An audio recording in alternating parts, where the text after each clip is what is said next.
Olá, aqui é o Judeu Ateu. Aqui é o Luke. E aqui é o Estranho. E este é mais um Mangá ao Quadrado.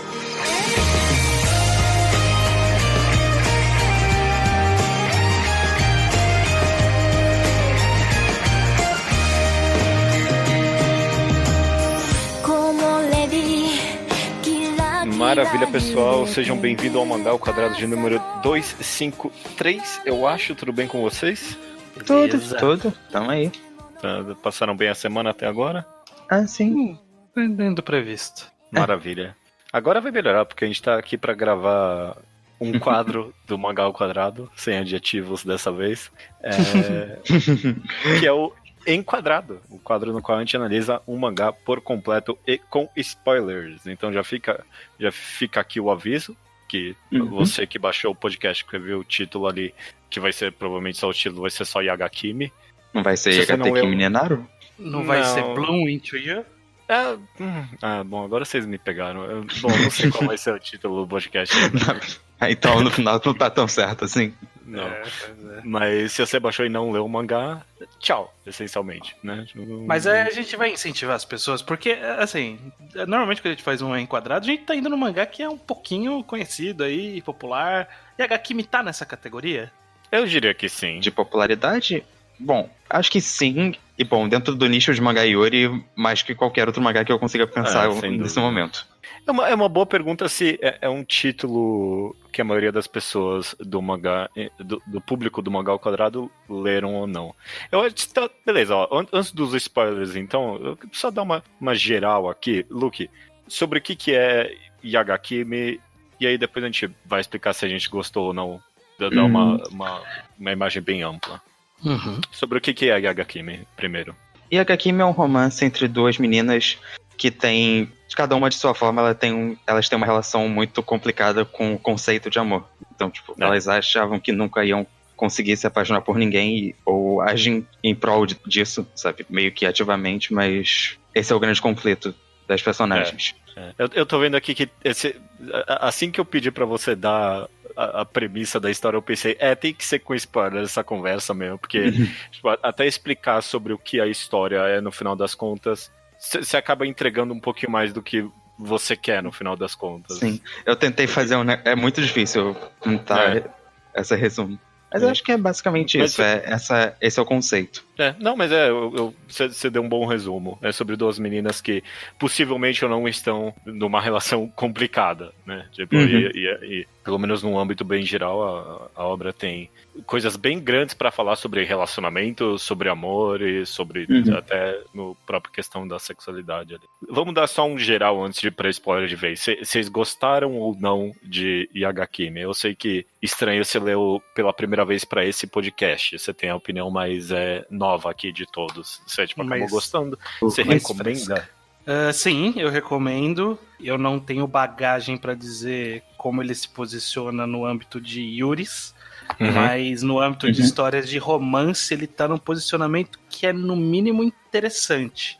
Ele tá com uma dinâmica diferente, difícil de se ver num relacionamento entre personagens, independente de serem do mesmo gênero ou não. E eu acho que só por isso ele já vale a leitura.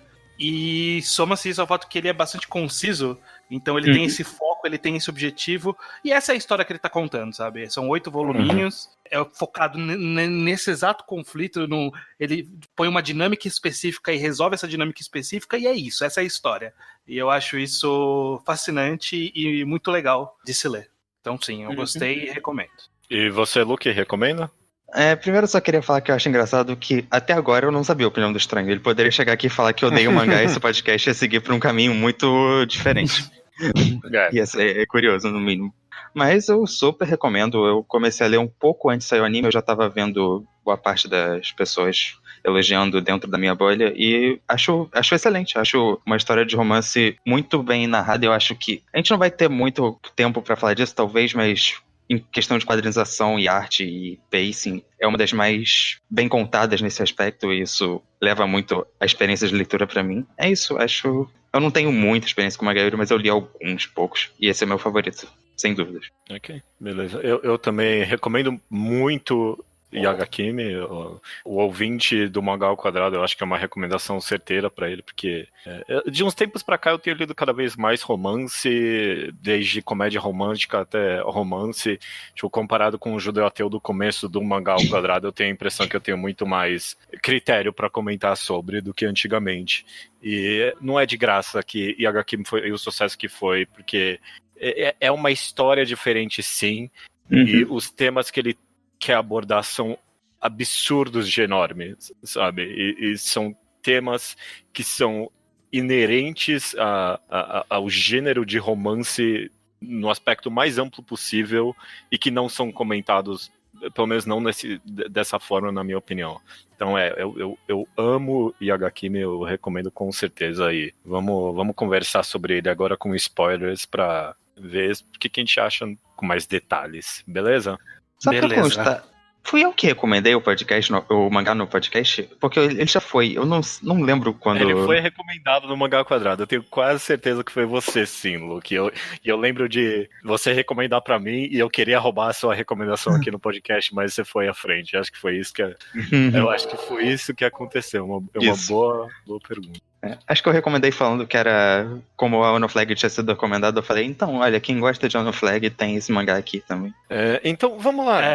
Só já confirmei aqui, foi a recomendação do Luke, sim. Okay. Foi no podcast 236 de Experiências Negativas 2. Aliás, Experiências Negativas só teve um. E aí no podcast anterior o Judeu recomendou Komi-san. Então, como com certeza essa recomendação não foi minha, então foi do Luke. Sim. Beleza. Ok, então vamos lá então. Acho que a forma mais inteligente, comum da gente analisar esse mangá seria analisando os personagens um por vez, né? Mas a história toda é um grande arco, né, de acontecimentos bem intrínseco aos personagens, né? Tipo, é difícil separar, teve esse arco, teve outro. Foi um grande arco, na verdade, né? De todo mundo ali. Mas antes disso, eu gostaria pelo menos de conversar um pouquinho sobre o grande mangá, né? Sobre o que é esse mangá, afinal de contas, grandes temáticas. O que ele quer falar, afinal de contas, pra vocês. Começa você, Estranho. Tô curioso aí sobre a sua opinião. Pelo menos uma grande temática que você tirou de Yagakimi. Na verdade, eu acho que a grande questão que ele tenta responder uma pergunta. Na verdade, eu acho que essa é uma pergunta e tem um conflito que nasce antes dessa pergunta, né? Então, a grande pergunta que ele tenta responder é sobre como você ama pessoas se as pessoas mudam. Eu acho que essa é a grande questão que ele quer responder. E aí, antes disso, a pergunta tipo, como amar alguém... Amar. O que é amar, né? Como se ama alguém, né? Como se... Ou o até que você o que vê é na amor. Pessoa... Exatamente, o que é amor. Quais são as interações entre você e a pessoa que determinam que você ama ela, né? É uma pergunta bem ambiciosa, né? De tentar abordar e tentar responder.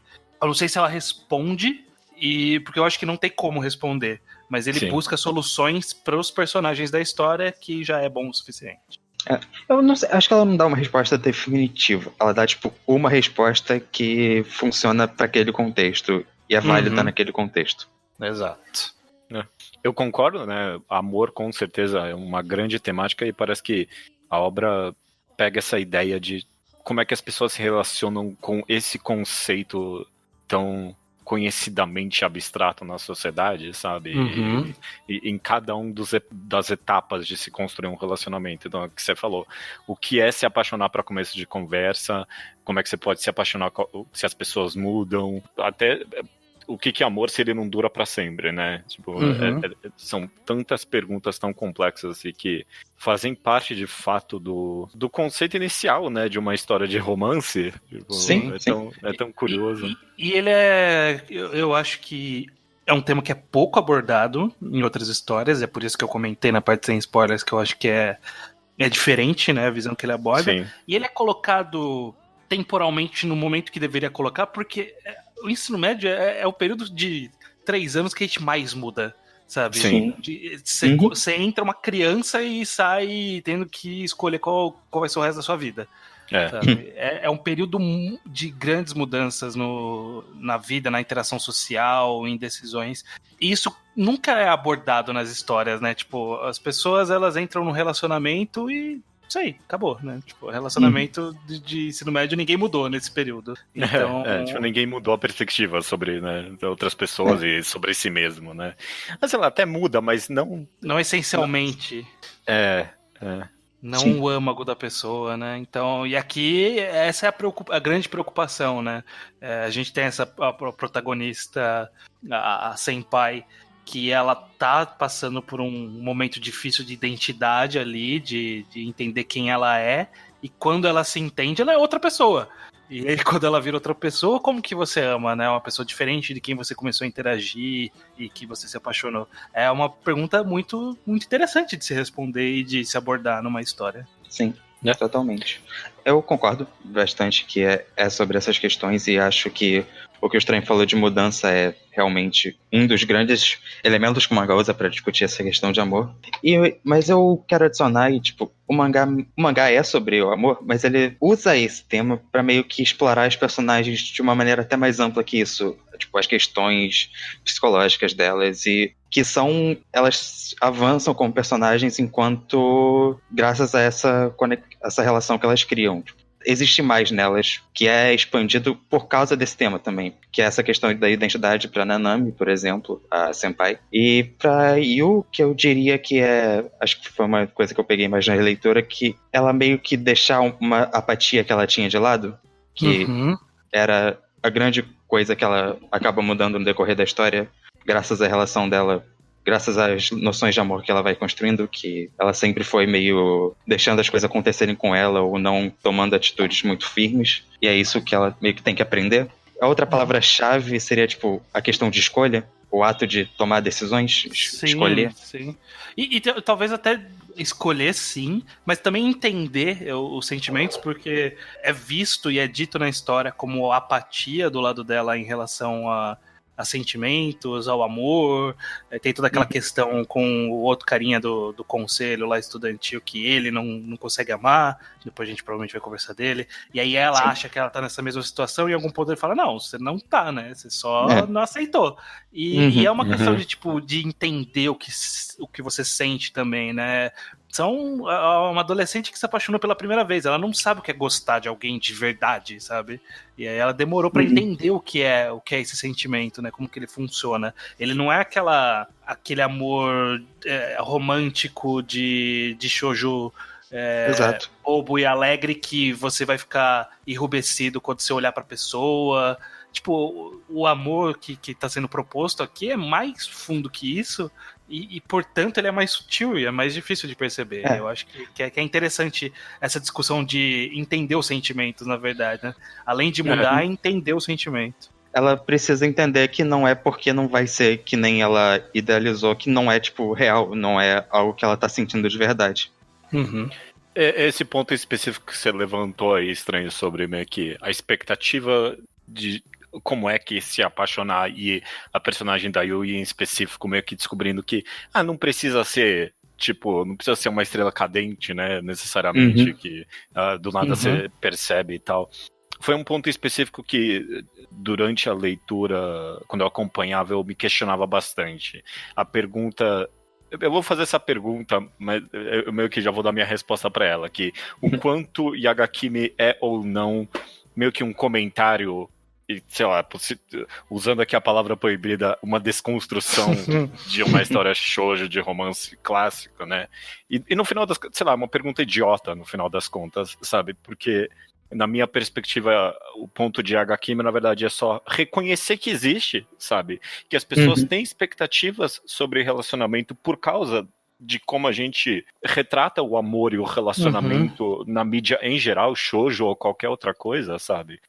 As pessoas acabam criando expectativas absurdas, ou às vezes não absurdas, mas que são levadas como um absoluto, né? E meio que a construção da personagem da Yu como a antítese disso, pra mim, foi completamente excepcional. Eu não acho, tipo, que é desconstrução ou comentário, tipo, mas eu acho que é presente, eu acho que não, acho que não é desconstrução, acho que é um comentário, sim. Acho que é uma presente.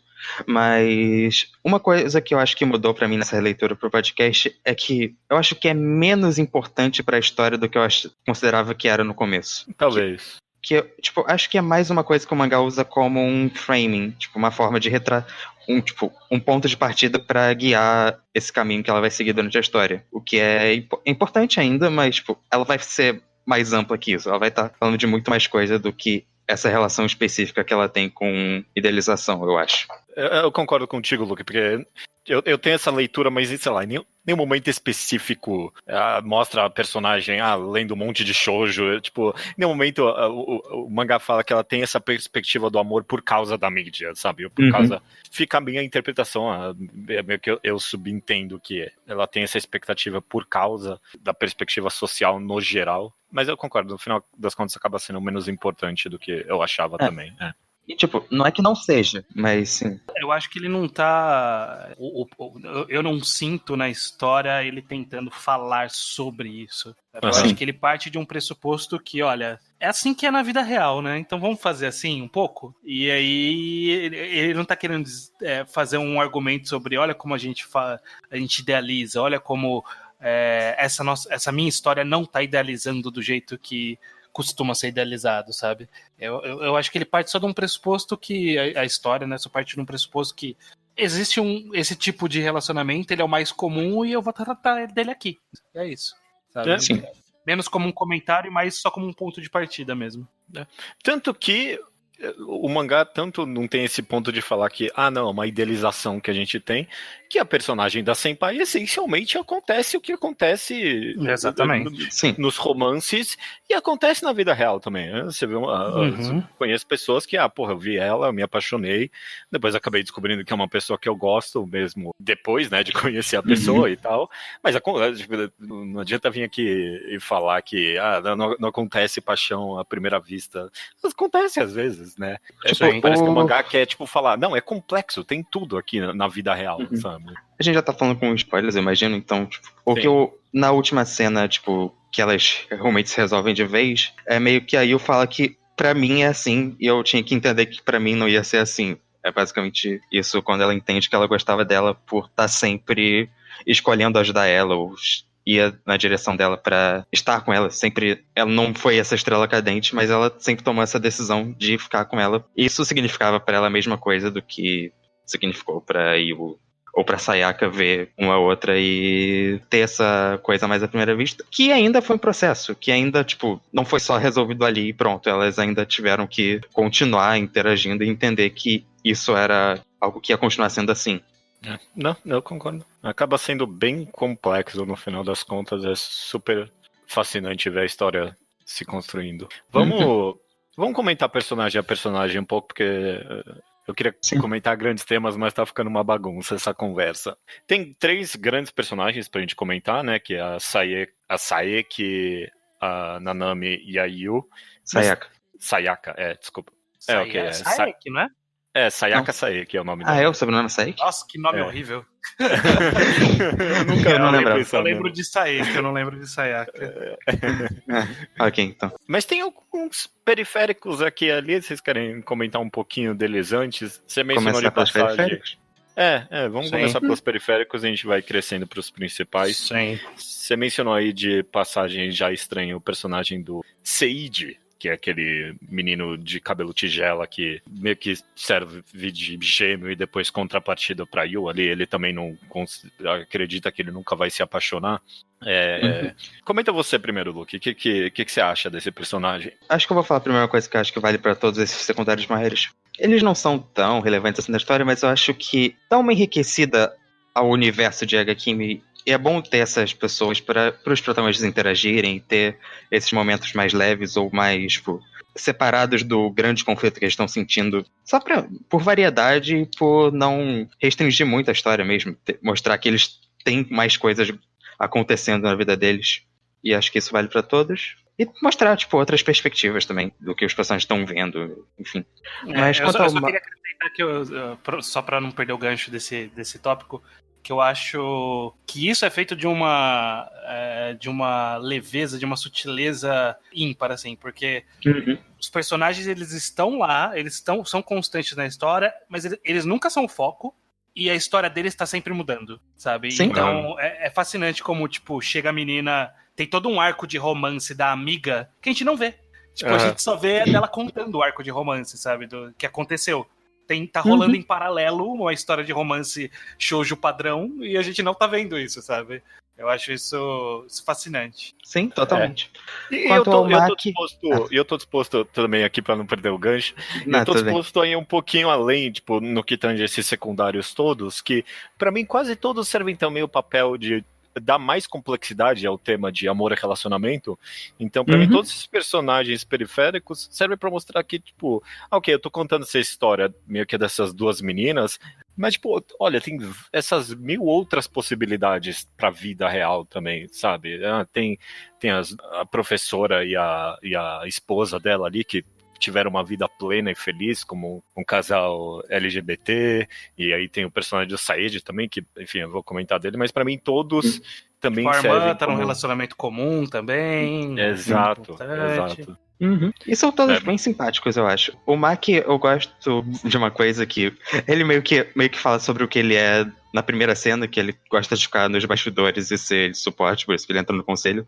E você meio que vê ele fazendo isso durante a história, meio que querendo ver as histórias se desenvolvendo, que é o ponto dele. Não acho nada especial, acho divertido as cenas dele, gosto da interação que ele tem com a Yu, mas acho que a coisa mais importante que eu tenho pra falar pra ele é que eu aprecio muito esse mangá, meio que ter colocado de fato um personagem assexual de verdade. Porque, meio que, querendo ou não, acho que se o mangá não tivesse isso, ele poderia passar uma mensagem meio negativa de que, não, mas aí eu só achava que não ia conseguir mais ninguém porque não encontrou a pessoa certa e isso vale pra todo mundo, de alguma forma. Então, ter um personagem que não vai ter isso, meio que confirma que não, pessoas assexuais existem, tipo, de verdade, e não é só um problema psicológico da Yu.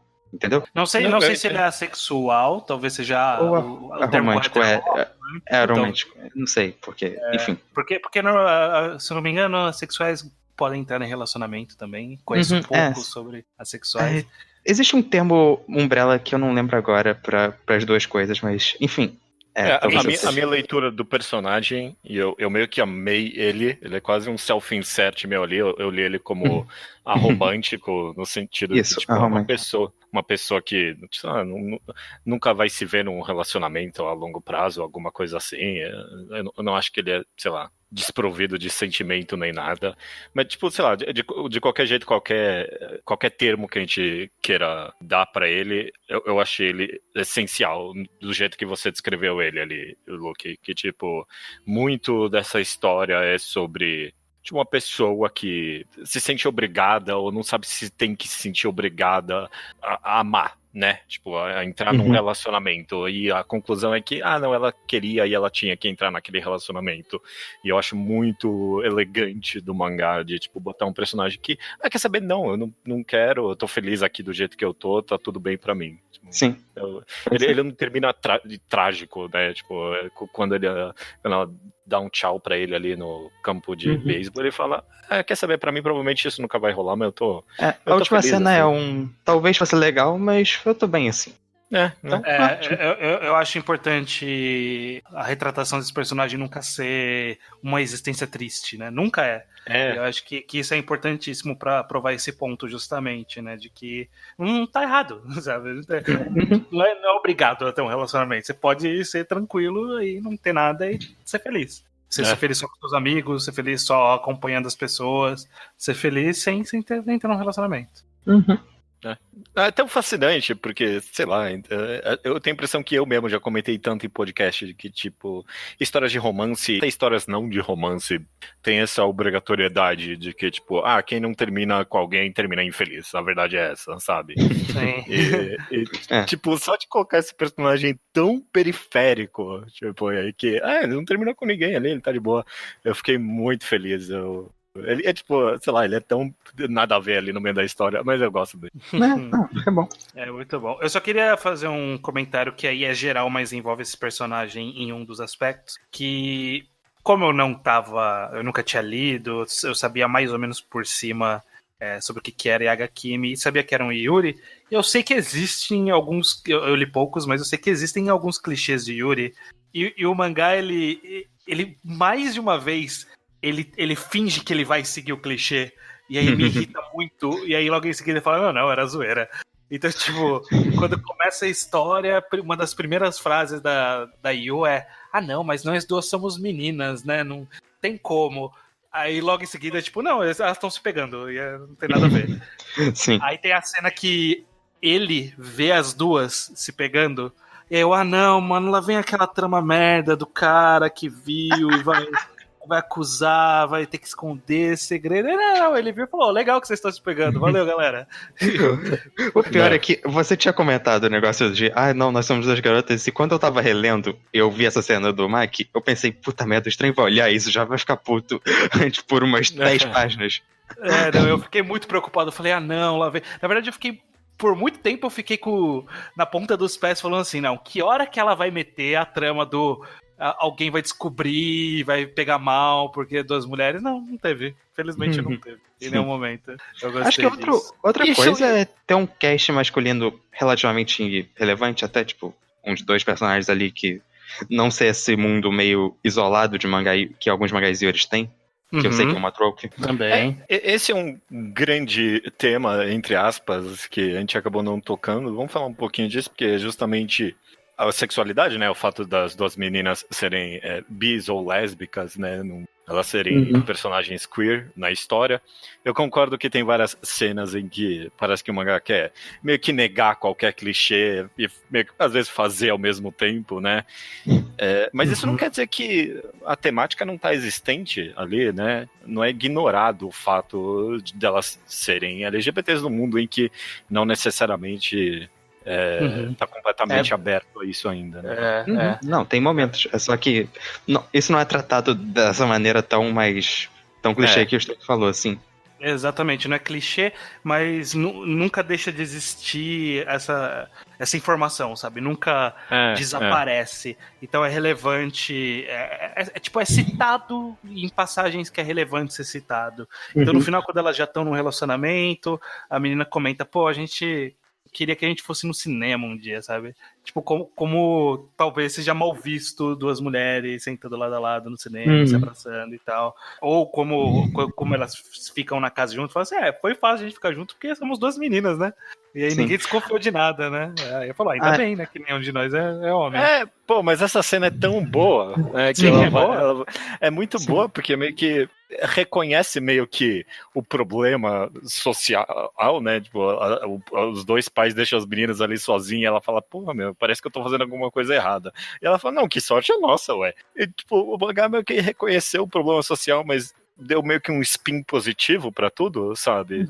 Deu essa perspectiva de, nossa, ok, mas ó o lado bom disso aí. A grande coisa é que o mangá, tipo, ele não transforma isso num grande drama, porque acho que ia expandir demais o escopo da história, que já tava falando sobre várias coisas e era não se confunde demais, mas ele não ignora que isso existe. A Yu fala com a irmã dela e ela, tipo, ela não confessa isso, mas a irmã percebe, ela pensa com ela mesma, então, o pai deve reclamar um pouco, mas ele não vai ter problema, porque ele é mó bonzinho. A mãe talvez, a minha avó vai sempre ficar do lado da Yu. Tipo, pensando só esse tipo de coisa, como que ia ser. E, tipo, dá uma realidade, mas, tipo, não vai ser sobre isso a história exatamente. É só mostrando que é uma questão, eventualmente. Ou quando a Yu, em algum ponto lá também próximo do final, ela tá conversando com as amigas antigas dela.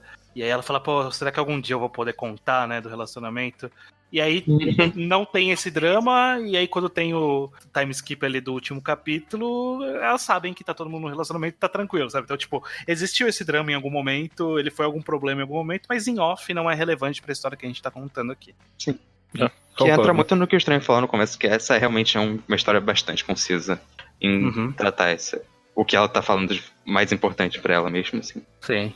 Inclusive, e aí já fazendo o gancho, talvez é um tema que é tratado não tão explicitamente, mas no subtexto da personagem da Sayaka Saeki, que tipo... Acho que a Sayaka acho que deve ter tipo o momento mais claro de Hagakin brincando de eu não vou fazer esse clichê aqui, né? Exatamente. Com a menina antiga. Mas, a própria concepção da personagem dela, de tipo, meio que achar que, se não for com ela, eu vou ficar sozinha pro resto da minha vida, sabe? Tipo, a ideia de solidão é um tema tão contemporâneo à comunidade LGBT, sabe? A ideia de que as pessoas estão meio que destinadas a ficarem sozinhas, sabe? Sim. E, sei lá, isso nunca é mencionado como um problema específico pela personagem ser queer, mas eu acho que em subtexto é trabalhado bastante com ela, e até a conversa que ela acaba tendo com a professora e a menina do bar. A menina do bar, exatamente, acaba servindo justamente para aliviar essa... É o que você falou de subtexto, já que ela é a pessoa que mais tem essa questão interna, talvez, mais retratada na história, é muito importante pra ela e pro mangá que ela tem esse exemplo de um relacionamento lésbico saudável que deu certo de verdade, que elas estão vivendo juntas e tudo mais. O curioso é que essa personagem, ela precisava disso, né, desse exemplo positivo, porque ela é que tem um caso clássico de Yuri no passado dela, da menina que teve um relacionamento e depois veio no... Tipo, não, mas era uma fase, né? Tipo, né? Sim. Mudamos já passou dessa fase. Então, ela tem essa passagem rápida do clássico e aí precisou ser ressignificado, né, na história. Eu acho que foi feito muito bem. Vamos comentar um pouquinho mais dela, então, porque... Já como a próxima personagem, né? Os outros secundários não são, acho que, muito relevantes. Acho que o Maki talvez seja o mais... E a gente já falou dele. Tipo, acho que o outro relevante é a amiga no relacionamento com o outro carinha do conselho, né? Todo o relacionamento que desenvolve deles. E a escritora, eu acho que são os outros que dá pra citar. Quer saber? Pais, nesse mangá, o que vocês acham do uso de parentes nessa história? Não são muito presentes, né? Mas não estão completamente apagados, né? É um uso cirúrgico ali, é um uso muito específico, direto. Tem alguma profundidade, né? Como, por exemplo, no caso dos pais da Nanami, quando vão fazer a apresentação, falando a gente tinha que ter falado com ela, né? Eu não precisava estar fazendo isso, mas agora já foi. Então, tipo, tem uma mínima profundidade ali, mas é um uso bem prático, na verdade. Mais prático do que alguma construção muito profunda. Expandindo isso, eu acho que a irmã da Yu é uma personagem excelente. No pouquinho que ela aparece, Sim, eu gosto bastante de todas as aparições dela. Super aliada. Quando ela notou que a menina estava interessada na irmã, mandou uma foto da menina dormindo. Aquela página é tipo a melhor página do mangá. A Nanami com um chuquinho na mesa é a melhor coisa do mundo. Nos últimos capítulos do mangá, aquela foto virou a capa do celular da Nanami. E em outro momento aparece. E ela fala, acho que é no extrazinho de volume, tipo naquela ilustração, putz, eu queria muito fazer isso ser minha capa de celular e eu não posso. No final ela podia. Olha aí. No final eles entraram no relacionamento e deu tudo certo. Esse mangá tem um bom tom cômico no final das contas, né? Ele é muito bom nesses momentos leves. O que eu acho que, tipo, ajuda muito a história. Facilita você se importar com o personagem quando você vê que eles são mais do que o grande drama deles, sabe? Sim. Eles têm interações naturais e tudo mais. Excelente ponto, que não é pum-pum, em que, tipo, a cada segundo tipo, esse drama da vida deles, né? Tipo, eles têm momentos em que, tipo, apesar do conflito interno, eles estão ali de brincadeira, né? E aí eu vivo provocando a senpai dela. Tem até dramas, porque, tipo, mas eles são vivos, né? Não é pum-pum, até porque eles estão com problemas sérios e, tipo, é respeitável que eles... É um problema pra eles, mas tipo, não vai acabar o mundo pra aqueles personagens. Tipo, o que acontece, sei lá, num mangá muito mais dramático é realmente mais sério. E aqui, tipo, é sério, mas, sabe, ainda é só uma coisa do relacionamento deles. Que eles precisam lidar e, tipo, não quero dizer que não é importante, mas não é o que vai monopolizar tudo que eles pensam. E também, sei lá, tem no mínimo algum nível de ciência que o pessoal no ensino médio, sabe? Você lê até com essa ideia de que é um momento de descoberta, são dramas pesados, mas todo mundo passa por isso em algum momento, né? Falando agora então um pouquinho mais aprofundadamente do personagem da Sayaka, o que você acabou achando dela, Luke? A Sayaka, eu acho que eu posso dizer que eu gosto muito dela, e ela talvez seja... um dos melhores personagens de qualquer história que eu já vi pra função dela. Tipo, de ser a personagem do triângulo amoroso que não vai estar junto, tipo... Sim. Que é muito fácil fazer essa personagem ser meio que uma bomba de conflito pra complicar as coisas, sem dar muita atenção pro próprio drama dela, ou criar ela como personagem mais desenvolvido. E o mangá foge completamente disso. Ela desenvolve muito o personagem dela, cria esse subplot dela com a menina do bar e tudo mais. E dá toda essa profundidade a ela. Duas coisas. O mangá meio que explica e meio que transforma isso em uma temática. Por que foi a Yui e não foi ela? Porque a Sayaka acabou não chegando longe, acabando deixando a Nanami meio que agir daquele jeito dela e meio que perdeu o timing. É meio que isso, tipo, a Yui chegou primeiro pra ajudar a Nanami do jeito que ela realmente precisava, enquanto ela acabou ficando meio mantendo as coisas como estavam e não tomando essa atitude, no final das contas. Que acho que é o que o mangá mostra com uma grande distância. Mas no final, ela meio que resolve o mangá quando ela tá naquela conversa com a Nanami no barco. E fala, tipo... Então, eu acho que amor é... Você... Não quer dizer que você não quer que a pessoa mude, mas quer dizer que você vai confiar que a pessoa que você se apaixonou vai continuar existindo, por exemplo. E, tipo... É basicamente isso. Ela resolveu o mangá ali, naquela frase. É a certeza de que a pessoa pelo qual você se apaixonou vai continuar fazendo você se apaixonar por ela, né? Você vai continuar amando a pessoa que ela vai se tornar. Eu acho que é meio essa conclusão no final de todo mundo ali, né? Essa é meio que a resposta que o mangá dá pra esse dilema. Não sei se é a resposta da vida, mas é a resposta que o mangá dá. É o que eu falei no começo, que, tipo, não sei se é uma resposta definitiva, mas é uma resposta válida pra aquele momento, pelo menos. Mas só comentando um pouquinho estruturalmente antes, eu concordo com você, Luke, que, tipo, pra mim parece que, na verdade, a ideia de ser, tipo, o personagem que não vai terminar no triângulo amoroso, a ideia do conceito dessa personagem é uma armadilha, tipo, pra começo de conversa, sabe? Porque você sabe pra começo de conversa que ela não vai terminar, e aí, tipo, se terminar o mangá e ela ficar sozinha chorando vai ser uma merda, porque, tipo, o mangá maltratou essa personagem de graça, e se ela terminar com alguém no final, vai parecer meio gratuito. Então, tipo, parece que não tem um jeito certo de, tipo, fazer o personagem o terceiro do triângulo amoroso, né? Mas, não, eu concordo. No final das contas, Yagakimi consegue fazer, e a resposta é fácil, é só fazer um personagem bom, tipo, é fazer um personagem complexo e, tipo, dar o espaço pra esse personagem crescer e mostrar a perspectiva dessa personagem pra tudo que tá acontecendo no drama. E aí, o que acontecer pra ela depois dali vai parecer justo, vai parecer justificado. Ela termina ali com uma outra pessoa e você tá feliz por ela. E, tipo, se não tivesse terminado com ninguém, também estaria ok, sabe? Porque o personagem foi levantado até que você falou, tipo, a personagem da Sayaka talvez foi levada acima, tipo, das outras duas, sabe? Tipo, ela tava muito mais completa do que elas. Então, seja lá o que acontecesse com ela, tipo, pareceria justificado dentro da história. Ela foi trabalhada de uma forma que ela ser rejeitada, tipo, não é uma tragédia, é a conclusão do arco dela. Ela saiu uma pessoa, tipo, melhor daquilo ali. Então, ela pode, no final, ter outro relacionamento e ser, tipo, merecido, ser o que o mangá conquistou pra ela. Não, e mal serviu, tipo, ela deu uma resposta ali pra Senpai, mas, tipo, não foi pra Senpai que ela tava ali, sabe? Tipo, o arco foi dela mesmo.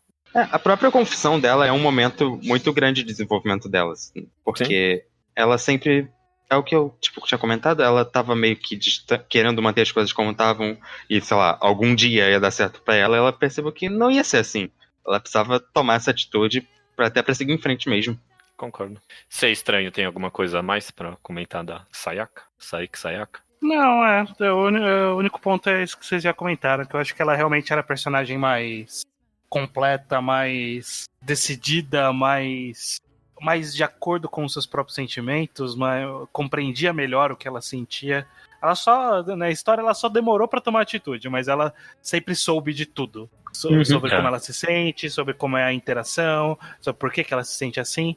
Ela era uma pessoa mais madura emocionalmente ali, ela também era a única que tinha tido um outro relacionamento antes e tal. Acabava servindo como um contraponto interessante a essas duas personagens sem muita experiência amorosa. Então acho que ela funcionou bem pra garantir a dinâmica da história rolando de uma forma mais natural.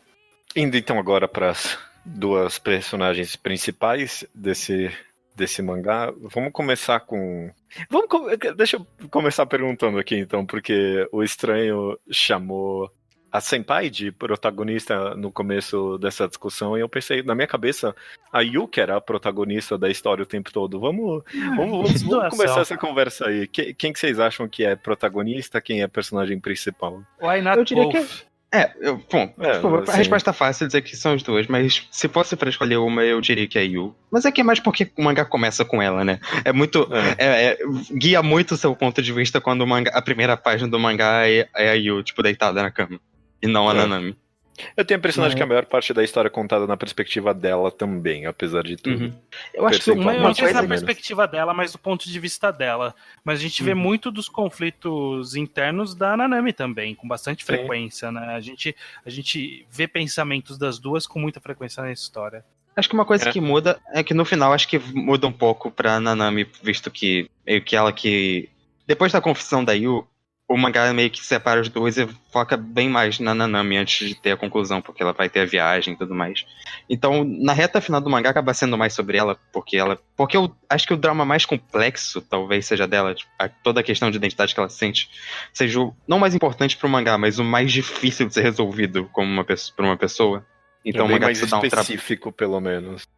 Não, mas a resposta certa é as duas, tá certo. Então, vamos começar pela Nanami, então, pela senpai. Okay. A gente já comentou muito sobre ela enquanto a gente comentava todo o resto do mangá, das duas, na verdade, né? Mas tem alguma coisa a mais que você gostaria de acrescentar, Luke? Eu acho meio fascinante porque ela é uma personagem muito problemática, acho que vocês concordam com isso, né? Tipo, em questão de... Não problemática, de questões sociais, é uma personagem que... Você vê que ela, quando ela tá falando com a Yu, o que ela sente e as razões, você vê que essa menina tá falando? Essa menina aí precisa de um psicólogo, urgente.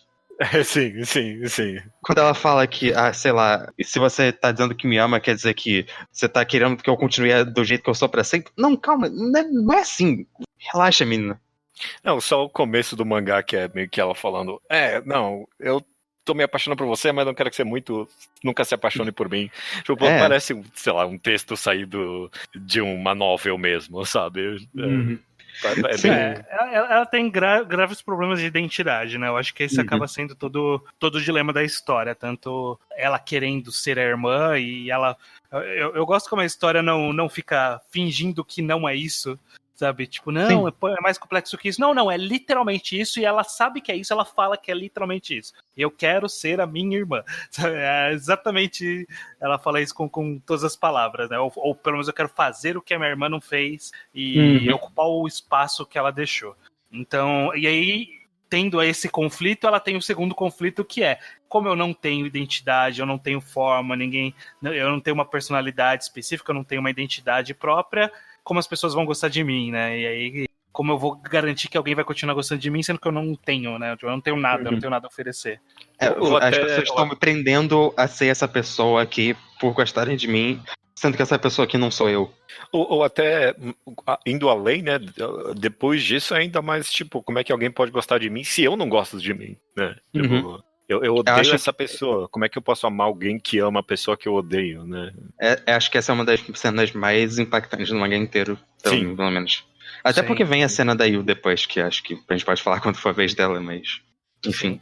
Mas eu acho importante essa... Como uma das grandes qualidades pra mim de Hagakimi, de forma geral, é como ele é bem direto nas coisas que ele quer abordar, sabe? Ele não fica rodeando o tópico, ele não fica fingindo que tá tocando no assunto sem tocar, sabe? Ele entra de cabeça. Então, quando tem toda a trama da peça de teatro, que é claramente uma alegoria pra situação dela, a personagem olha e fala, olha, é claramente uma alegoria pra minha situação, veja só. Ela usa isso, ela fica incomodada com isso, ela, tipo, quando ela tá, sei lá, tem uma cena que ela tá ensaiando e pensa, não, calma, isso eu acabei de falar não é verdade, para de... Quem escreveu isso aqui tá errado. Sim, e ela não querer mudar o final, esse tipo de coisa. Eu gosto como a história ela é bem, tipo, direta. Não, a gente tá falando disso, sabe? Tipo, os personagens sabem que é isso, a gente não tá fingindo que não é esse o assunto. E aí, sendo assim, eu acho muito interessante essa personagem. Como esse conflito, ele é ele é um conflito válido pra história, assim, não sei o quão comum é pessoas tentando ser o irmão especificamente, mas a busca por uma identidade é um conflito bastante adolescente, bastante comum, que é interessante abordar essa busca de identidade dentro de um contexto de relacionamento, sabe? Como é você buscar identidade já é uma situação complicada, você buscar identidade enquanto tá tentando entender seus sentimentos por outra pessoa e os sentimentos da pessoa por você, é um momento confuso da vida da pessoa, e o mangá trata isso muito bem.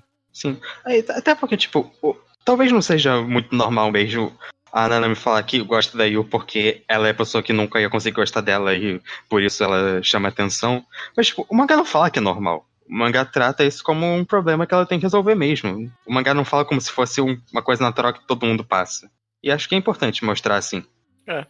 Eu concordo no sentido de que muitos dos conflitos da Senpai parece que são muito específicos dela e a história, né? Principalmente esse drama de identidade tão específico, ao mesmo tempo que eu acho bem abrangente essa cena aí que a gente estava comentando aí, Lu, que você falou que é uma das melhores, suas cenas favoritas do mangá, e a mim também, em que ela fala que como é que alguém pode amar alguém que eu odeio, que é eu mesmo no caso. Eu acho tão relevante ao relacionamento até a vida adulta, mais do que adolescente, sabe? Essa questão de que é difícil amar alguém se você não ama a si mesmo, sabe? Tipo, difícil. Inclusive, né, muita gente busca encher esse buraco com relacionamento, e às vezes dá certo, às vezes não é.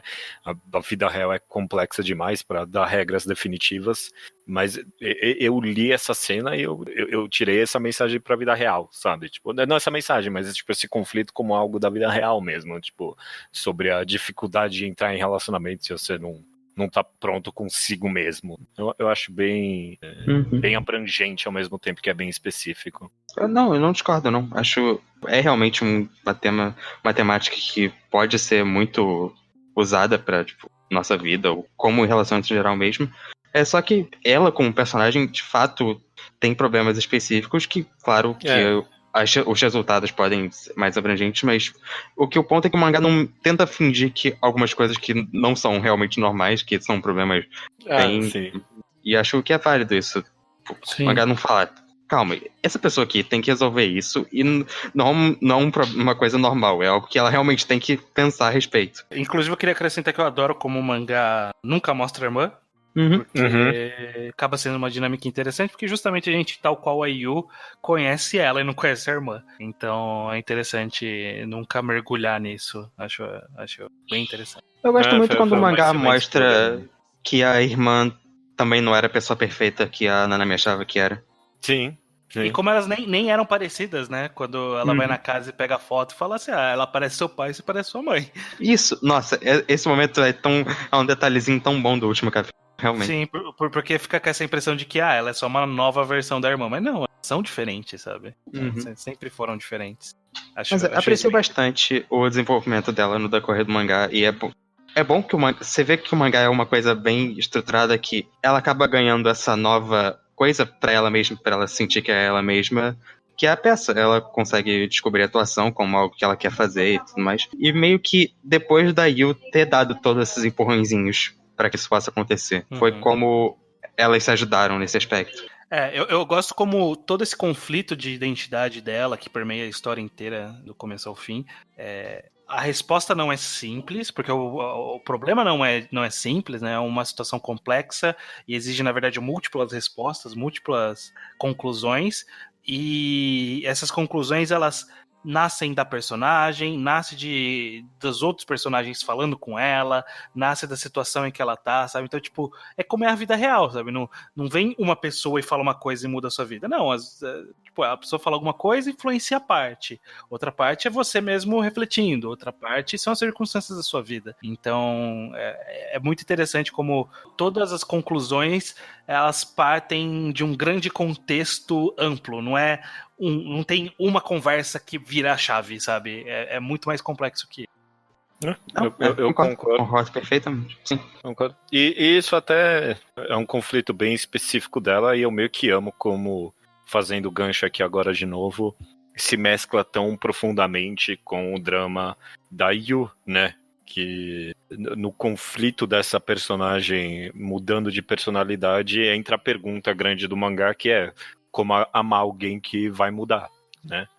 Sim. Se a Senpai tá procurando uma identidade nova, como é que entra a Yu nessa equação, né? Tipo, como é que você vai amar alguém que você tá ajudando a mudar, inclusive, né? Tipo, o quão absurdo é essa ideia? É um conflito bem diferente de conflitos de mangás de romance, por isso que eu acho um dos aspectos bem mais legais é justamente isso, né? De tratar de uma forma diferente. E também não é uma resposta de solução simples, né? Não é uma virada de chave também aqui, né? É uma construção muito mais longa, porque ela ainda tem o conflito, tipo, ela tá mudando. Eu não sei nem se eu gosto da pessoa, tipo, você vai ser minha amiga ainda, essa pessoa que tá mudando, e eu tenho que saber se eu vou amar essa pessoa ainda, e eu não sei nem se eu amo essa pessoa de agora, eu vou saber se eu vou amar a próxima, sabe? É bem difícil, né? Esse dilema, né, de saber... Na verdade, eu acho que isso de amar que tá mudando é um grande conflito, mas o da Yu especificamente é um grande conflito de como que eu sei que eu tô amando essa pessoa, sabe? Independente de ser a original ou a nova, eu não sei se eu tô amando essa pessoa, sabe? E se o que eu sinto é amor, ele vai continuar quando ela mudar, sabe? Justamente porque, como é interessante, né? A construção do relacionamento tão complexo deles, mesmo. Uhum. Exatamente, a construção do relacionamento dela da percepção do amor dela pela Senpai nasce de algo diferente do amor romântico, idealizado, de amor à primeira vista. É um amor que foi construído na convivência ali, né? De não conhecer a pessoa. Então, quando ela traz esse dilema, tipo, eu vou gostar da pessoa que tá mudando, faz todo sentido pra gente, porque a gente sabe que ela se apaixonou pela Senpai depois que ela conheceu a Senpai. E não como um amor à primeira vista. Ela não se apaixonou pela aparência, ela não se apaixonou pela postura, ela se apaixonou pela personalidade, né? Pela aquela pessoa, quem ela era por dentro, né? Mesmo que fosse uma pessoa totalmente quebrada por dentro. Então é um conflito que surge do próprio desenrolar da história. Eu acho isso que amarra tudo muito nesse grande arco, né? Como todos os conflitos de todos os arcos, tudo um puxa o outro, né? Totalmente. Eu acho que em questão de roteiro é uma história que soube se conectar muito bem em todos esses aspectos. Até eu acho que é uma ideia muito boa usar essa peça, por exemplo, como esse fio condutor da história, que meio que aí depois que ela termina, meio que o clímax do mangá e resolver, porque a peça é meio que o que muda a Nanami de vez, tipo, e aí é o que leva à confusão. Então, depois é isso que elas têm que resolver. Usar isso como esse ponto-chave da história facilita muito ela estruturalmente, ela deixa a coisa muito organizada mesmo. Sim. Eu tô meio que pensando aqui que essa temática central do mangá de perguntar como amar alguém que vai mudar é pouco trabalhada em história de romance no geral. Meio que porque tipo, é uma pergunta que a gente se faz pouco na vida real, na verdade, tipo, pra começo de conversa, sabe? Normalmente quando você entra num relacionamento, você entra nele, você nunca percebe a pessoa mudando, né? As pessoas nunca mudam de um dia pro outro, nunca tem uma realização de identidade, ou raramente, pelo menos, né? Tipo, nunca é de uma hora pra outra, é sempre aos poucos, e quando você percebe já é uma outra pessoa, e às vezes você ama ela, e às vezes não, né? E geralmente é isso mesmo. Às vezes você vai terminar com ela porque ela mudou tanto que você não... Ou você mudou tanto que vocês não estão mais juntos daquela forma que era antes. Sim.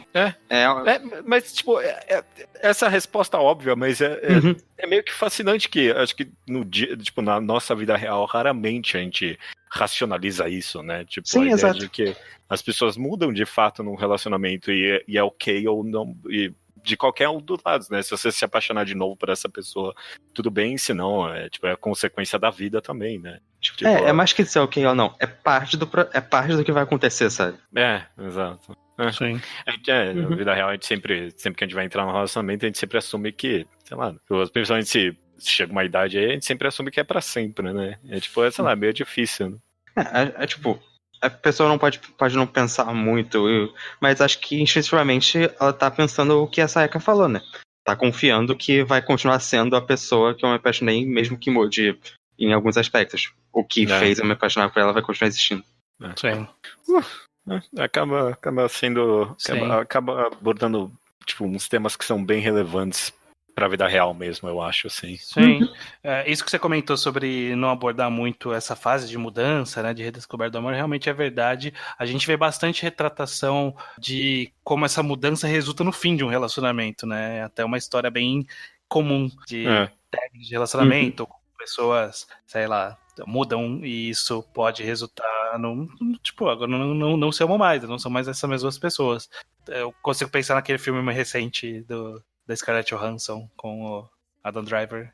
Marriage Story. Que é nessa pegada. Eu tô tentando puxar da memória, tipo, outras histórias que sejam numa pegada similar. O único que eu consigo pensar é depois da meia-noite da trilogia, né? Do Depois do Amanhecer, depois do Pôr do Sol, e aí depois da meia-noite, que é o terceiro, que é meio que eles tentando ressignificar o relacionamento depois de 10 anos, sabe? E é interessante. É difícil ter, mas é interessante quando acontece. E aqui acaba sendo um escopo bem menor, né? Porque só adolescentes. Mas o capítulo final, ele ainda dá uma ressignificada também a longo prazo, né? Tipo, como essa perspectiva de um relacionamento se desenvolve a longo prazo, né? Foi isso que o último capítulo quis responder. E eu achei que foi bem competente a forma como ele fez. Eu gosto que o último capítulo usa uma metáfora, tipo, visual, e até no título mesmo, essa viagem de barco que elas estão seguindo, sabe? Aquele passado lá confuso ficou pra trás e, tipo, as coisas estão continuando acontecendo. Elas estão progredindo na vida delas e elas ainda estão juntas porque é um processo. Vai sempre meio que ser um processo. Exatamente. E é uma visão tão realista que é tão difícil de ver, né? Sabe? Porque abordar esse assunto já é difícil. Abordar isso com uma postura tão realista, tão até positiva, né? Porque o caminho comum, como a gente falou, seria partir por um negacionismo, partir por as pessoas mudam e aí você tem que seguir sem elas, sabe? Achei bonito como... Não, pode ser positivo, sabe? Você pode significar pro bem também, né? É realista sem ser cínico. E acho que... Exatamente. Isso me agrada bastante. Não, porque, sei lá, eu acho que eu tava num mindset muito mais cínico quando eu li esse último capítulo, quando saiu logo de cara. Eu pensei que, eu falei na época que eu queria um final mais à la Solanin, tipo, de que, o futuro tá aí, vai saber, né? Tipo, vai saber o que tem pra vida, né? E tipo, Yagaki me oferece uma resposta muito mais... Tipo, não é que um tá certo ou tá errado, meu ponto não é esse, mas é que o final de Yagaki não é Solanin porque, tipo, elas estão bem felizes pro futuro que tá prestes a vir. Tipo, elas não sabem exatamente o que vai ser, mas elas estão bem empolgadas pra ele, sabe? Tipo, Solanin não é 100% cínico, não é esse meu ponto aqui, mas é que é bem adulto mesmo nesse sentido de que não tem certeza, mas não tem problema, vamos aproveitar a viagem e ficar empolgado pelo que vai vir, né? Muito fã. Eu acabei sendo muito fã também desse último capítulo, no final das contas. Eu achei de um otimismo raro de se ver em histórias. achei bem legal, sabe? Porque, tipo, quantas histórias de romance terminam no, tipo, vai saber, mas, tipo, ainda mais do que isso, vai saber positivo, sabe? Tipo, sim. É muito específico, sabe, a história. Essa é a definição no final, pelo menos, de um mangá acalentador. No final aquece seu coração, de alguma forma. Não, o epílogo inteiro pura... É puro pornô é quase literal em alguns momentos ali, né? O mangá faz por merecer aqueles últimos 3 capítulos só delas felizes. Sim. Inclusive, novamente, nos clichês do Yuri, que eles evitam, eu fiquei com receio de tipo, elas ficaram juntas e ainda tem meio volume do mangá. Eu acho que eles vão colocar alguma merda aqui, né? Não, só elas felizes de outras formas. Eu achei até bem interessante. Tipo, não foi de graça, até que no final das contas, esse quase um volume inteiro das duas juntas, porque eu senti que tem uma mensagem ali também que, tipo, é meio difícil saber quando você tá sentindo amor por alguém. Mas quando você percebe que você tá e você vocaliza isso pra pessoa, o relacionamento muda, né? Tipo, quando as duas de fato se confessam e falam, não, eu te amo, a perspectiva de amor muda junto, sabe? É muito... É bem e do relacionamento, né? Acaba tendo a discussão do qual é o rótulo desse nosso relacionamento. Sim. São discussões bem legais, assim, bem eu fico pensando maduras. Aí eu fico pensando logo depois, tipo, tá, calma, mas a gente já fazia tudo antes, tipo, o que isso significa agora que a gente se declarou uma pra outra? O que vai mudar de fato aqui? A gente vai sair mais, a gente vai beijar mais, o que tem que fazer? Eu não sei o que tem que fazer. E isso vai totalmente de encontro com o que a gente falou, né? Sobre, no caso, esses questionamentos partem da Yu, e é justamente do ponto de vista da Yu que não sabia que estava apaixonada, porque ela não sabia como era estar apaixonada. E aí agora ela não sabe como é estar num relacionamento. Faz sentido, né? O que representa estar num relacionamento? Sabe? O que a gente tem que fazer? Eu não sei. E não tem uma resposta, né? Elas acham a resposta dela. Justamente... por isso que é tão interessante, cada um tem a sua resposta de como deve ser esse relacionamento, sabe? E a gente tem outros exemplos na história de outros relacionamentos e cada um funciona na sua própria dinâmica, e cada um pode funcionar ou não, né?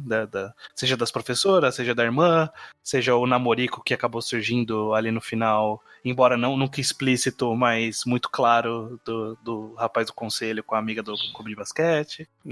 Ou do próprio Seiji aí de novo, né? Que ficou que sozinho pode não ter nada, exatamente. A própria escritora lá também tá sozinha. Sim. É verdade. Kevin é uma das minhas personagens preferidas, inclusive. A gente não falou, mas eu queria só pontuar isso. Ela é divertida, eu gosto dela. O sentimento de ter uma história principal aqui, mas o mundo é muito mais complexo que isso, é muito viva nesse mangá, no final das contas, sabe? Sim. Beleza. Terminamos aqui a discussão. Vamos lá, comentários gerais e personagem favorita. Tem que escolher uma. Vamos lá, vai. Começa você, estranho. Meu personagem preferido é a escritora, que eu não lembro o nome. Vou ficar com ela. Eu gosto como ela tem poucas interações, mas ela é muito assertiva na sua personalidade. Ela tem um mini arco ali de ela... Tipo, eu tava esperando me apaixonar pelo escritor, sabe? Por que eu tô fazendo isso, sabe? Não, foda-se, não vou. Não é isso que eu quero, eu vou fazer acontecer só de raiva.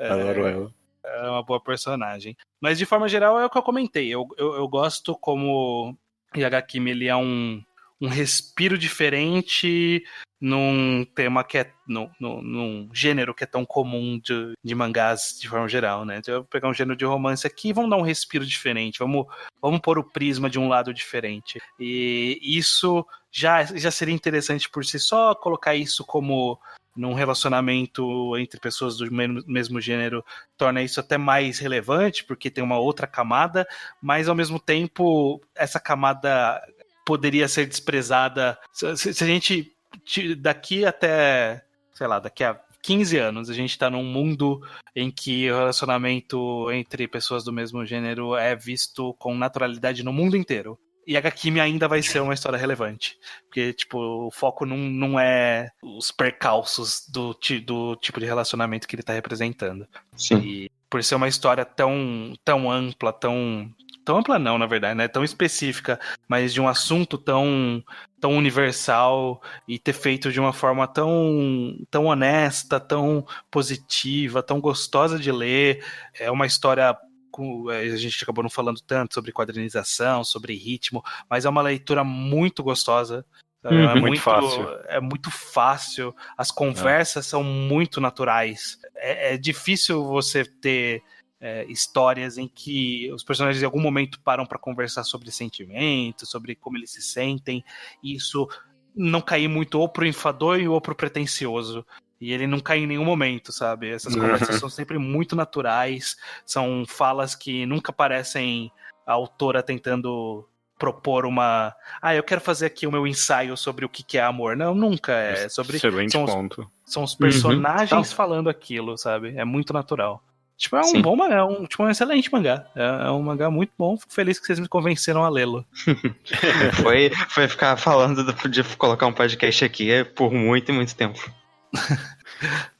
Luke, personagem favorito, favorita e opiniões gerais. Bom, eu vou aproveitar isso até pra comentar umas coisas que eu não pude comentar mais cedo, porque minha personagem favorita é Yu. eu adoro ela enquanto protagonista, até com ponto de vista durante mais tempo, mesmo fora das questões mais temáticas da história, ela, nos momentos leves, ela é muito divertida, adoro ela, tipo, sendo mais brincalhona ou teasing com as outras personagens. Ela, tipo, sei lá, olhando na livraria, vendo o que as outras pessoas compram, por exemplo, ela rindo. Sei lá, ela é uma personagem super divertida. E o que eu mencionei mais cedo, até de que, até fora do contexto amoroso, que ela precisa ter esse arco de deixar de ser, deixa a vida levar ela sem ela pensar muito a respeito. Tem uma cena que acho que é uma das minhas favoritas do mangá, que a gente acabou comentando, que é quando ela tá indo encontrar a amiga do ensino fundamental. Tipo, ela fala: então, quando você era do clube de softball, você, tipo, foi lá pra me ajudar, mas você meio que não se importava com nada, você não ficava triste se a gente perdia ou feliz se a gente ganhava. E eu fico feliz que você agora tá se importando com alguma coisa. E, tipo, é meio que isso que ela tá passando no mangá. Ela tá começando a se importar com as coisas. Que a Nanami acaba incentivando essa mudança nela, pouco a pouco. Então tem uma cena lá perto da peça que a Nanami tá meio, tipo, num dos momentos mais problemáticos mentalmente dela, que ela pede pra beijar Yu, e aí Yu meio que fala que não. Essa é meio que a primeira vez que ela fala não. E ela dá um discurso pra ela de que ela é ela mesma, que ela tem que... Todo mundo em volta dela gosta da Nanami e quer que não se importa dela imitar a irmã ou coisa do tipo. E acho que esse é um momento muito chave pra mostrar esse desenvolvimento dela que a Yu causou. Então, é basicamente um arco de personagem muito bom em quase todo aspecto. Uma personagem que eu gosto muito tanto de ver cada diálogo levinho ou cada momento mais sério. Aprecio muito.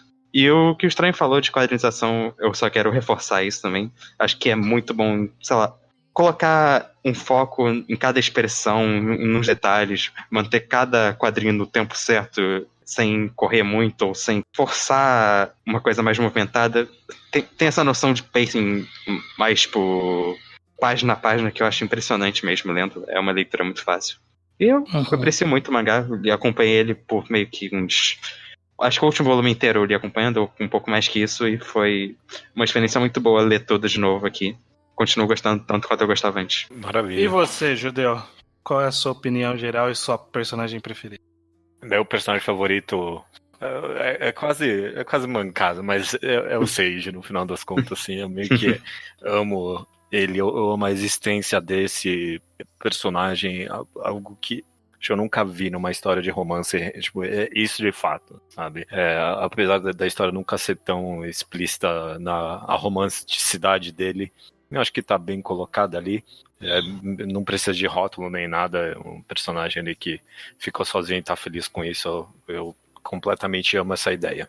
E opiniões gerais, eu queria reforçar, claro, mais uma vez aqui a aspecto do quão fácil foi reler esse mangá. Eu reli ele num dia e eu não pulei uma página. Foi muito gostoso de ler esse mangá de novo. E eu provavelmente vou reler ele se sair no Brasil. Não saiu o Yagakimi no Brasil, ou saiu? Não sei. Deveria. Saiu, okay. Deveria sair. Mas vai sair, eventualmente, essa história relevante demais. E você comentou isso, Estranho, e eu já fui comentado tudo, então eu só queria reforçar alguns pontos. Que a questão queer desse mangá, a questão das duas meninas serem personagens LGBT, não é irrelevante para a história, mas ela não não exclui nenhum outro tipo de sexualidade ou gênero, sabe? Eu acho que qualquer pessoa consegue se inserir nessa história, e é por isso que ela conversa tão forte com todo mundo, sabe? Se essa história perderia algumas coisas, sabe? Se fosse um casal hétero, obviamente, sabe? Mas ela poderia ser contada dessa forma também, na minha opinião. Isso não é um demérito do mangá, é o quão bom ele fez essa história e ao mesmo tempo conseguiu colocar essa questão da sexualidade das duas como algo relevante na história ao mesmo tempo. É de uma nuance absurda, é cirúrgico, é muito bom mesmo. E é o que você falou, essa história vai viver rica por muito tempo. É um assunto universal que diz respeito à essência humana, sabe? A gente diz aqui tão cheio de pretensiosidade sobre qual é a arte é o que procura analisar a essência humana, e Yagakimi sem dúvida alguma faz isso com muita complexidade mesmo. Então todo mundo aqui amou Yagakimi, foi muito gostoso de reler essa história maravilhosa. Maravilha. Muito curioso pra saber se a gente tem muito público que leu Yagakimi ou não, ou se foi ler só pelo nosso comecinho da introdução ali. Bom, se a gente não tem muito público que leu, esse podcast Agora aqui tá servindo como reforço pra fazer as pessoas lerem. As pessoas vão ver lá no feed esse nome e vão falar, porra, eu vou ter que ler agora isso aí porque eles falaram, e vai ter uma boa jornada. Ótimo. Eu ainda tenho que decidir qual vai ser o título. A minha vontade é de colocar Yagakimi só. Normalmente em quadrado eu costumo pegar a tipografia do oficial. E aí tem o Bloom e o americano. Oficial americano ou oficial japonês? O oficial que tiver mais fácil de eu recortar, mas acho que se eu quiser eu vou ter que procurar tipografia, porque é uma letra minha do todo detalhada. Acho que vai ter que ser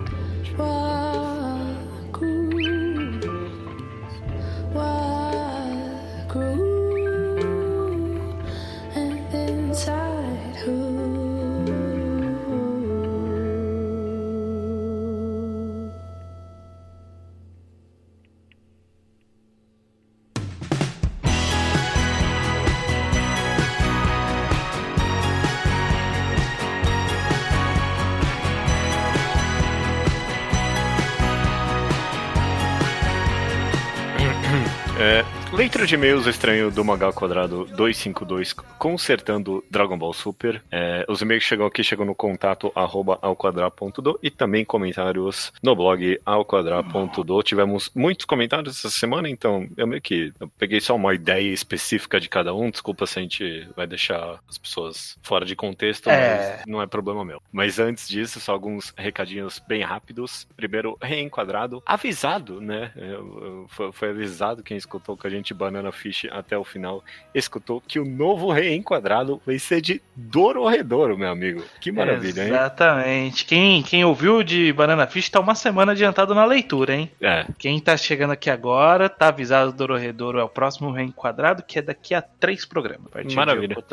Outro quadro recorrente aqui nosso, de mês em mês, é o Quadrinho ao Quadrado, e mais uma vez lembrando, já o próximo programa, inclusive, o que a gente vai analisar vai ser o 3 Buracos, do Chico. Exatamente, o quadrinho mais recente do Chico. E finalizando, nosso já tradicional hangout, eu não sei se é um hangout, nosso já tradicional stream sobre Julgando pela Capa, toda terça-feira, às 8 horas da noite. Toda terça-feira não, né? Primeira terça-feira do mês. Segunda ou primeira terça-feira do mês, a gente varia um pouquinho.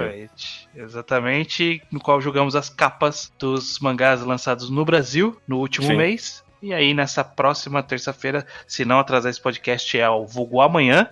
Exato. Vai estar rolando Jogando pela Capa. Então, fiquem de olho lá no canal. Maravilha, cara.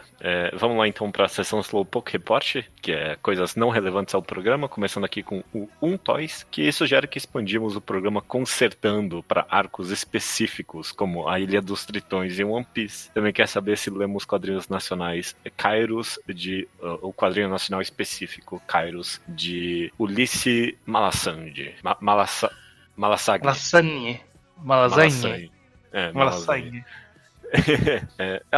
Cara, não é uma má ideia, viu? Consertando arcos específicos. Porque a gente tem problemas com mangás, mas a gente tem muitos problemas com arcos. Sim. Né? Pô, esse mangá é bom, mas esse arco aqui. Como seria um arco dos Tritões? Bom. Como fazer a luta do Joey contra o cara macaco ser boa. Ser da hora. A maioria desses arcos é só retirar, na verdade. Muitas vezes é só tirar. É que, pegando, por exemplo, a Ilha de Tritões, ela tem acontecimentos relevantes pra história de One Piece. Então, não dá pra pagar. Aí tem que mudar, sei lá, se eu fosse mudar Ilhas dos Tritões, por exemplo, eu ia mudar o poder do Zop. E, não dá, ele usa esse poder no resto da história, como é que eu vou fazer isso? Vamos amadurecer essa ideia, vamos amadurecer, mas fica aí a sugestão. E por fim, aqui no Slowpoke Report ainda, o Paulo Luciano Silva Santos, ele quer saber se vale a pena colecionar JoJo's Bizarre Adventure e a nova edição de Monster pela Panini. O que vale a pena nessa vida, né, Paulo? Olha, JoJo eu não tenho nenhum interesse, mas eu dou uma resposta concreta pra Monster, que é não. Na minha opinião, não. Tipo, você eu não vai sei. estar pagando caro por uma edição cara e a história é a mesma. Exato. Tipo, sei lá. Eu não sei se tem nenhum quadrinho que eu pagaria tanto assim por volume. É muito caro. Sei lá. Só se for um colecionador. Mas a história pela história já saiu no Brasil uma edição mais barata. Eu imagino que você deve achar ela por aí. Uhum. Ou pirateia mesmo, que eu não tô aqui pra fazer propaganda pra ninguém, não. Ninguém pagou a gente, como está claro nessa resposta agora. Maravilha, cara. Então vamos lá sobre o tema do programa. Várias sugestões aqui sobre como consertar Dragon Ball Super. As pessoas ficaram atiçadas pela ideia. Quando mexe em Dragon Ball, o pessoal fica agitado. Gente que ficou interessada, gente que gostou e gente que odiou, inclusive. Foi um excelente programa, cara, porque realmente parece que motivou a imaginação das pessoas. Todo mundo tinha uma forma diferente de escrever ou a nossa história ou uma outra história, né? Eu achei muito fascinante vários dos comentários. Uhum. Mas começando com um comentário simples aqui do @zzzpg. Ele sugere o nome Dragon Ball Double Zeta. Nossa. Eu não sei o que pensar desse nome. Eu não sei o que pensar também, não. Eu acho que eu não gostei tanto. Eu até achei ok. Tipo, se fosse Dragon Ball Double Zeta no lugar de Super. Tem nome de desenho do Cartoon Network do começo dos anos 2000? Ou o nome do 7º jogo de uma franquia de Dragon Ball, sabe? Dragon Ball Double Zeta. Tá certo. O Rômulo Flávio, ele teve a ideia de um slice of life fofinho do Gohan e da Videl, tendo ele que lidar com a Pan ser uma criança de 7 anos que consegue levantar uma geladeira. Eu amei essa ideia. Ele foi pra um caminho completamente diferente, tipo sei lá, foda-se sobre o que é Dragon Ball. Vamos, fazer esse slice of life gostosinho aqui. Isso é um Yonkoma. Isso aí sai na revista que ninguém lê da Jump, Jump Psycho, sei lá, alguma parada assim. Faz um Yonkoma disso daí. Não sei, eu quero, sei lá, que fosse aqueles mangás de 5 páginas o capítulo, sabe? Eu estaria satisfeito com isso. Pode ser também. O Bruno Silva diz que o Goten poderia ser algum tipo de personagem mulherengo, estilo Sanji, já que no final do Z ele não queria treinar porque tinha um encontro. Eu gostei da ideia. Eu não sabia disso. Eu não lembrava disso também, não. Eu lembro que no GT ele era bem mulherengo também, vivia trocando de namorada, o pouco que apareceu dele. Ou seja, o Goten é discípulo do Yantia. E é mesmo, né? É igualzinho. Eu gostei da ideia. Acho aceitável. Dá umas características meio negativas também pra esses personagens. Eu acho que talvez a gente fez pouco disso no final das contas. É que não tem amor em Dragon Ball, né? No começo tinha o Yantia mulherengo e, depois todo mundo só pensa em luta e as pessoas casam sem nenhum romance envolvido. Não, eu até pensei... Do nada aparece, a Bulma e o Vegeta estão casados. Como assim? Não teve um clima, não teve nada. Eu até pensei que, podíamos fazer um casal do Goten e Trunks. Mesmo pensei, Dragon Ball, ninguém nem se conversa direito. Não tem tesão nesse mundo. O Luiz Gustavo, ele comenta sobre a possibilidade de encontrar o Jaco e de alguém da raça do Freeza virar amigo do grupo. O Jaco seria entra ali naquele pacote dos fanservices, né? Não, e Super eles encontraram o Jaco. O Jaco é um personagem relevante no Super. Sim. Super, e é um lixo, é horrível. Eles inventam, a turma do Jaco dá uma porrada no Goku. É horrível, mano. É muito ruim. É uma péssima ideia. Tá acontecendo, agora, isso. Nossa. É ruim. Mas no nosso, o Jaco poderia usar o Jaco mesmo, não a turma dele. E ele é engraçadinho, pelo que eu lembro, vagamente da época que eu li. A gente podia fazer o Jaco ser Panda Man de One Piece?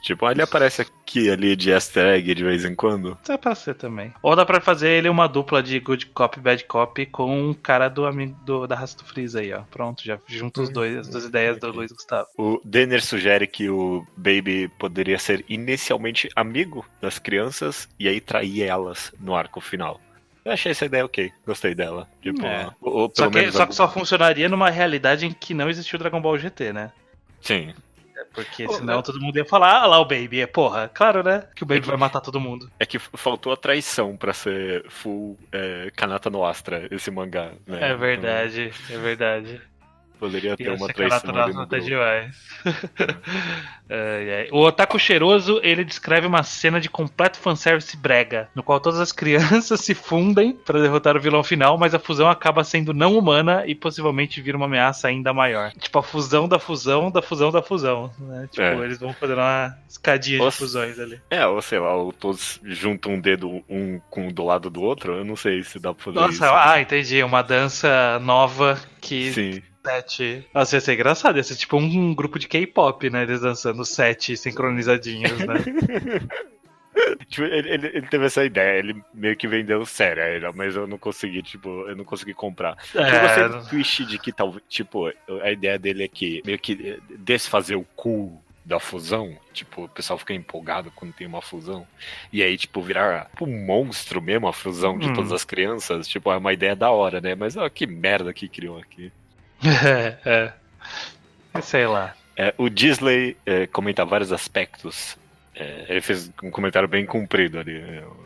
O Stray ficou cabreiro. Mas ele comentou vários aspectos que pra ele indica que a gente não entendeu Dragon Ball. Tipo, a gente não entendeu a essência do que faz o mangá ser um mangá. E ele gostaria muito que fizéssemos um reenquadrado da obra um dia. Algo que a gente mesmo, né, já comentou sobre a possibilidade. Eu quero muito ainda ler o original. O Zé não faz tanta questão. Mas, tipo, sei lá, eu li o comentário dele.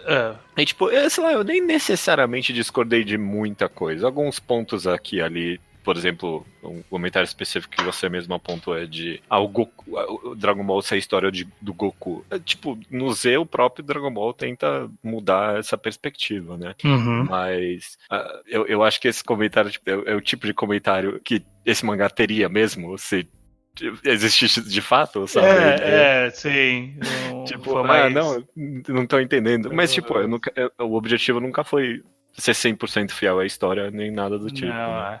Mas eu também acho um pouco, sei lá, desonesto falar que, mas vocês não leram com profundidade e tal. Eu não li mesmo, o Judeu, você também provavelmente não. Mas a gente tava ali com o Iso, e o Iso é a pessoa que eu conheço que mais entende de Dragon Ball. O Iso traz umas trivias aleatórias pra gente e tava ali supervisionando. Eu acho que ele tem uma visão boa da história. Se a gente tivesse, por exemplo, se fosse a visão predominante de que o Goku era de fato, a história de Dragon Ball era sobre o Goku, acho que seria o primeiro a apontar isso. Então acho que não é algo estabelecido em pedra que não, é isso aí, Dragon Ball é feito sobre Goku, sabe? Não, acho que é interpretativo. Mas a gente seguiu por um outro caminho. Eu mais concordo do que discordo dele, mas o meu ponto é que eu nunca queria fazer Dragon Ball de novo com esse mangá. Sim, foda-se o Goku, né? Nessa altura da vida.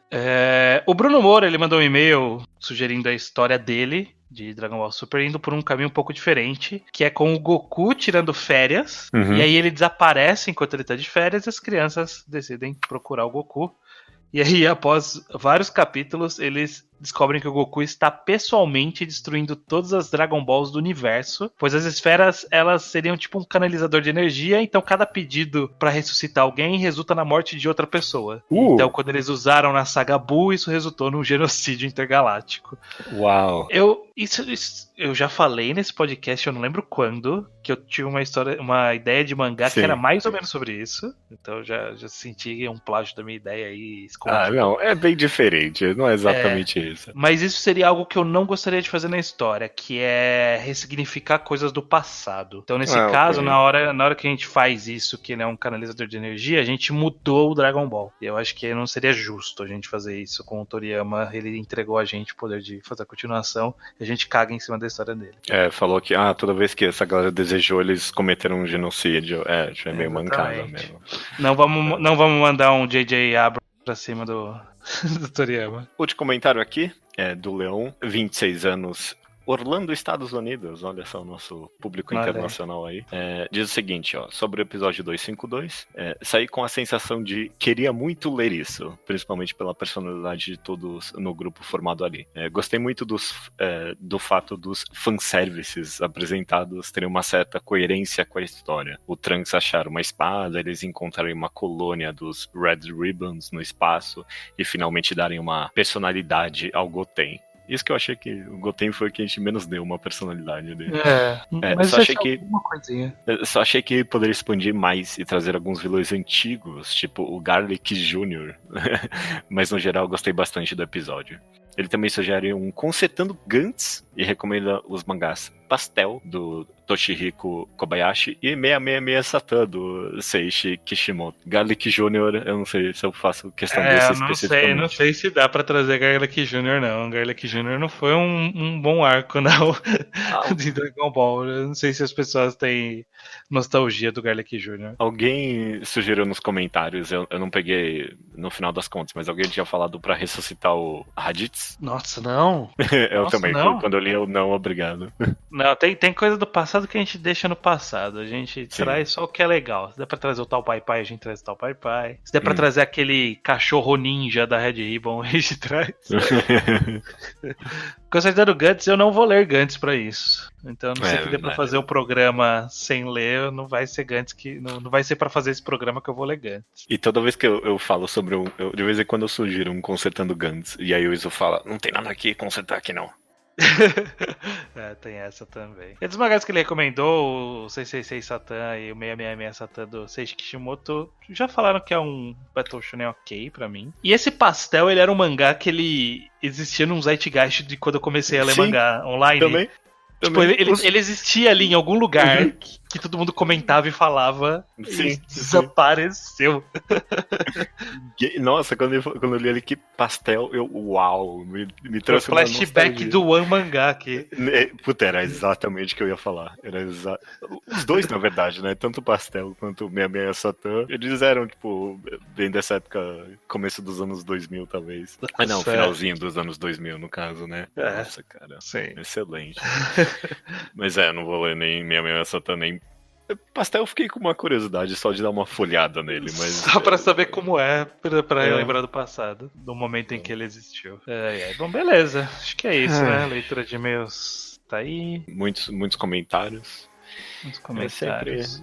Acho que foi interessante meio que, sei lá, a gente faz muito, a gente tem até que vários podcasts que é meio que esse trabalho criativo, mas esse de todos foi o que eu mais senti um pouco no papel de um autor mesmo, tipo, lendo os comentários, sabe? O pessoal ou criticando, ou pedindo pra mudar certas coisas da minha obra, e eu meio que, sei lá, eu senti que eu estaria bem aberto a críticas, talvez. Não sei. Você é muito salgado. Eu sou salgado. Não, mas não. Recebemos críticas e eu acho aceitável as críticas. Mas é isso aí.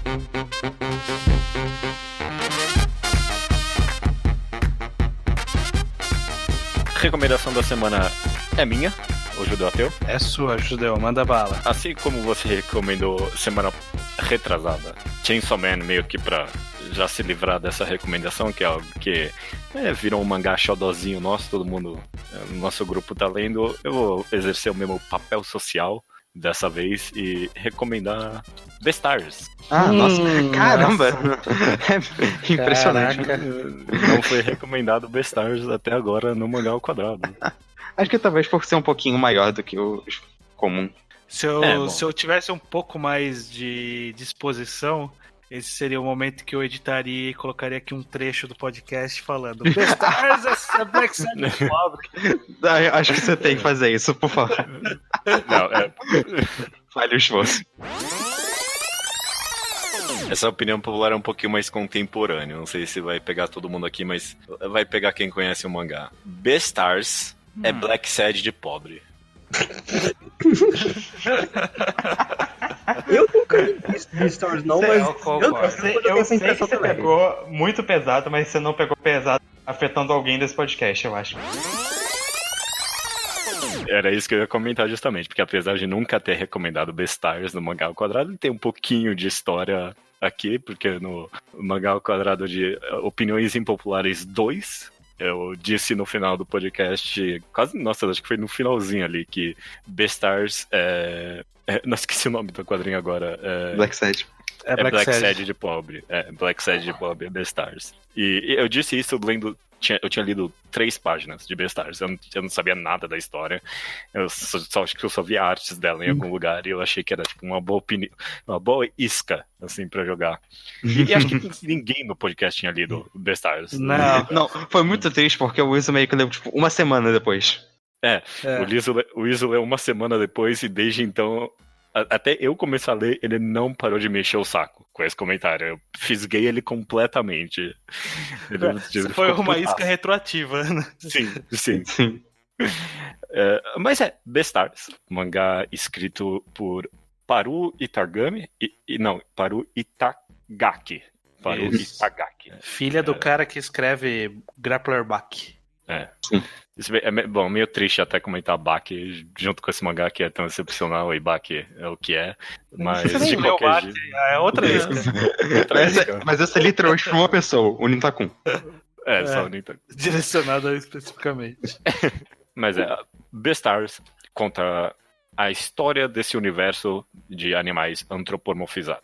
E o grande tchan da história é que tem carnívoros e herbívoros nesse mundo, né? E meio que é uma dinâmica muito complexa entre esses 2 tipos de animais. A gente acaba acompanhando o protagonista dessa história, que é um lobo cinza bem grande e bem pacifista, e o relacionamento dele com uma coelha que acaba sendo bem complicada também.